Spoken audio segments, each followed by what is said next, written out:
శ్రీమద్ భాగవతంలోని 286వ పద్యం. ఇది వచన భాగంగా ఉంది. ఈ విధంగా సాక్షాత్కరించి భక్తపరాధీనుడైన భగవానుడు బాణుడు మంచును పటాపంచులు గావించినట్లు మండుతున్న ఉల్క వంటి గదా దండాన్ని మండలాకారంగా శిశువు దశలా గిరగిరా తిప్పుతూ సెగలు పొగలుగక్కే బ్రహ్మాస్త్ర ప్రతాపాన్ని శాంతింపజేశాడు. కడుపు కసుకందకుండా పసికందు పరితాపాన్ని ఉపశమింపజేసి అపరిమిత ఆనందాన్ని కలిగించాడు. శ్రీమద్ భాగవతంలోని 287వ పద్యం.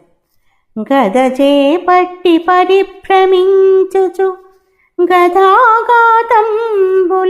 దుర్భయప్రదమై వచ్చు శరాగ్ని దుత్తురుముగా బంధించి రక్షించు నీ సదయుండెవ్వడో కోయటంచు మదిలో జర్చించుచున్ శాపకుండెదురై చూడ నదృశ్యుడయ్యే హరి సర్వేశ్వరుండు విప్రోత్తమా.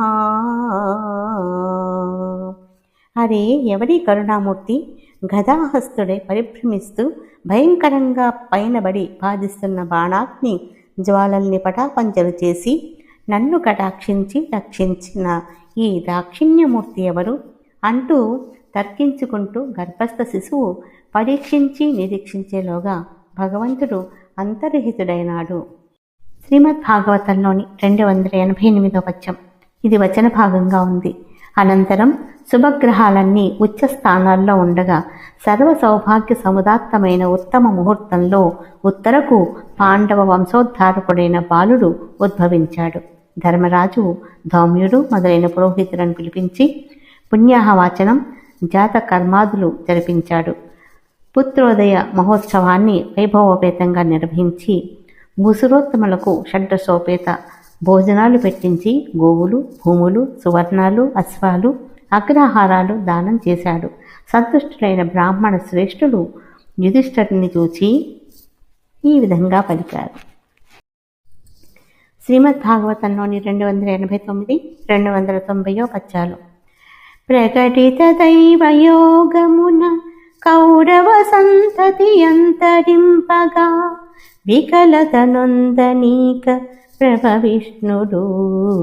విష్ణుడనుగ్రహించి శాపకు బ్రతికించెగావునను పాలక శాపకుడింక సాత్రవాతకుడగు విష్ణురాతుడను ధాత్రి ప్రసిద్ధికి నెక్కు పూజ్యుడై.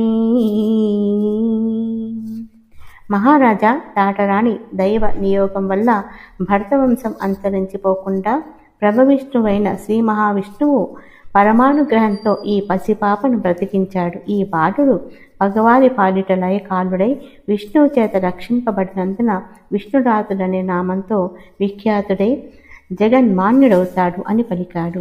అప్పుడు ధర్మపుత్రుడు వారిని ఇలా అడిగాడు. శ్రీ గోపాలకృష్ణ భగవానికి జై.